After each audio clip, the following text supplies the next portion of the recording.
Welcome to Pindar Poetry. We hope you learned something new. In this video, I will show how to change Subaru Ascent wiper blades. Start by lifting the wiper arm gently and locking it upright to access the blade clip. Press the release tab on the blade connector while holding the arm steady to avoid spring action.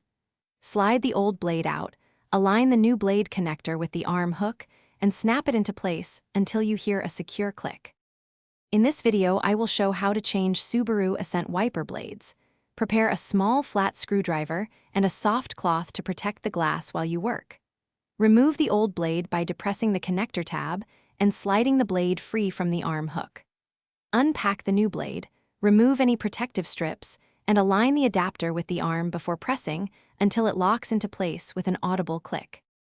In this video, I will show how to change Subaru Ascent wiper blades. Work one side at a time to avoid confusion and keep the other wiper down. After removing the old blade, inspect the arm for corrosion or bends and clean the contact area with a cloth. Install the new blade, ensuring the adapter matches the hook type, then lower the arm slowly and cycle the wipers to verify proper contact and streak. Thanks for watching. Consider subscribing if we helped you.